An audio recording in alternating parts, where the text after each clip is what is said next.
I'm excited for the Chicago Bulls this season. The Chicago Bulls finally made a change. DeMar DeRozan is not on the team anymore, and this team is not looking to be mid. They're looking to be bad. You know why they're looking to be bad? Because their team is not nowhere near good enough to actually compete for anything right now. Zach LaVine is still on the team, and Vucevic is still on the team. Then they still have Lonzo, who's actually coming back. So they still have that same core that they had back in 2022 when they surprised everybody by being the 1 seed for like a month.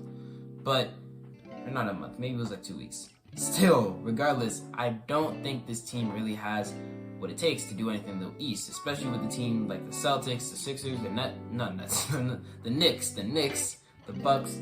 There's teams up there that can definitely outcompete them with just Zach LaVine and Vucevic. So, when I look at this Bulls team, I'm looking at a tank. And that makes me so happy. And I'm sure it makes lots of Bulls fans happy too. The worst place for a team to be is no man's land. That middle part area where you're not good enough to contend, but not bad enough to tank and get good draft picks. The Bulls have finally left no man's land by going a tier down.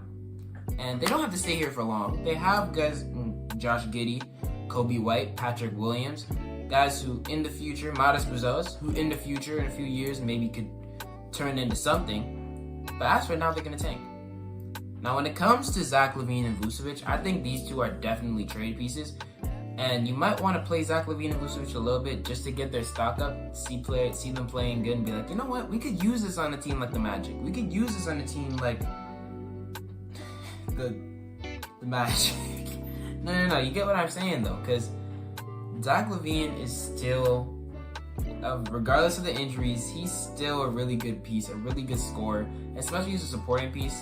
He could be a solid first option, but when you minimize his option to just not having the ball in his hands all the time, like the way he was with DeRozan, him and DeRozan shared the ball, and it was less first option, second option. They were just sharing the ball, and it was working. They had a full team system, and everything was going great. I don't know if he's going to be the number one option because you still have Coby White here, who is in most improved player conversations, but he's definitely going to be the best player on this team at the moment. Some people would say it's Coby White. I'd still say it's Zach LaVine, and Zach LaVine's the best trade piece on this team at the moment.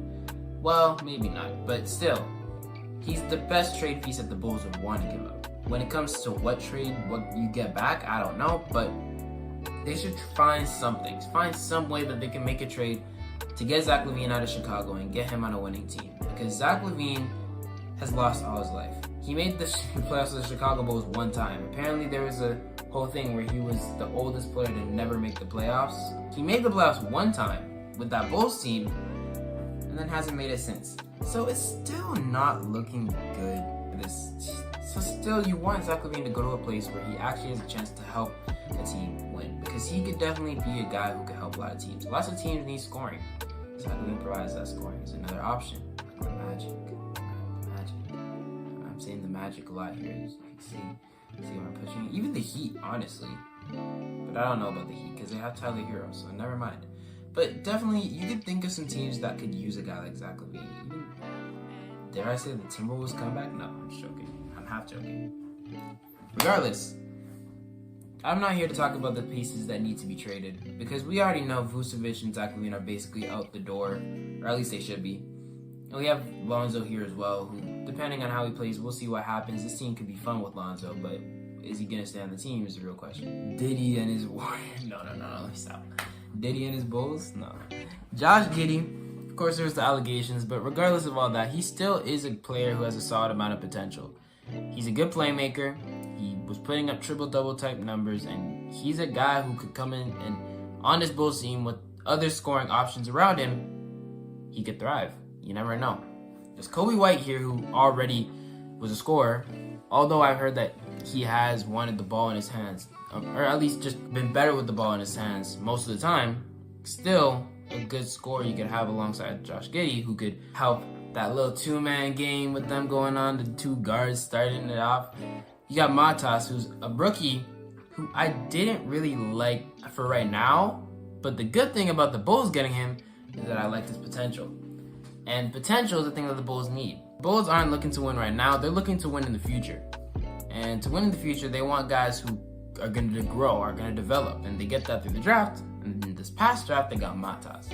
Montez is a guy who we always saw, or if you play 2K, you would understand this. You always see in all the drafts in the future, Montez Buzelos, and he's like a 6'10 shooting guard, 6'7 guy, like 6'7", he was 6'7" back then because you didn't know how tall he was going to be, but 6'10 shooting guard. Crazy. He's more like a small forward, or at least that's what they have him listed as. But if this guy actually pans out to be really good, and then you can start a lineup of Giddey, White, Buzelos. I don't know about Patrick Williams, because Patrick Williams is a guy who was drafted in 2020, and he's had a few years to develop. The first 2 years we gave him grace because it's like, okay, you know what? First 2 years of your career, you know what? Do whatever. Take your time. We'll see you in a few years. Year 3, he comes in, he's not that great. But it's like, okay, you know what? Give him another year. Year 4.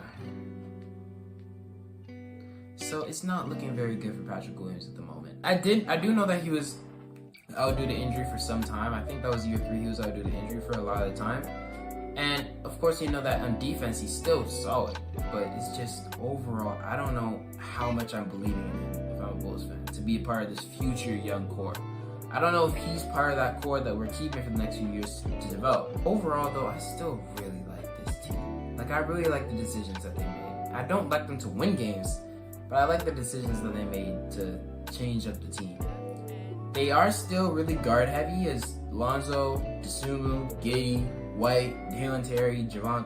They got a lot of guards, but they do have Jalen Smith, who I actually think is a really nice addition. And if they could get Vucevic out of there and get a solid forward or big in return, I'm just saying, it's looking really, really nice, man. The team is gonna be fun to watch at the very least. With Giddey on the team, with Coby White, with Lonzo, if he stays, and if Zach LaVine stays, at the very least, this team is gonna be fun. So, development is really the thing you're preaching here. Prioritize development. There's not much else I really do need to say, huh? The Bulls should trade their... And even if they don't trade Zach LaVine, I mean, they should trade Vucevic, I think, because he doesn't fit with the timeline. But they do need a big man. They could use a big man who could just help develop with this team, because they have a young core with great guards and great wings, but they don't have really forwards and big men who you trust. So, I think a big man could do this team very, very good. But for now, the Bulls. In the future, I mean, Cooper Flag is in this draft, but I don't think you want to run him at the 5. I'd want a guy here who could run at the 5 who could be solid. Or even if you traded Vucevic for like Nicholas Claxton, just a guy who could run the 5 and play defense. Is that a bad idea? Is that not a bad idea? I don't know. Let me know what y'all think down in the comment section. Draft us some trades to the Bulls, because I want to hear from y'all. I want to know what you guys think. What should the Bulls do this season? They're not going to be good. If they are good, they'll be really surprisingly good, but I don't think they're going to be good at all. I just want this team to develop. I want this team to get better, and I want this team in the future to have something to look forward to. Thank you for watching. Appreciate y'all. The next few videos, I'm going to try and release as many as I can, as fast as I can, because the season's coming up in like less than a week. So I don't know if I'm going to be able to get out previews for every single team. I'll try my best. I'll try my hardest, and I'll see what I can do. But for now, appreciate y'all. Have a wonderful day. I'll see y'all next time. Peace.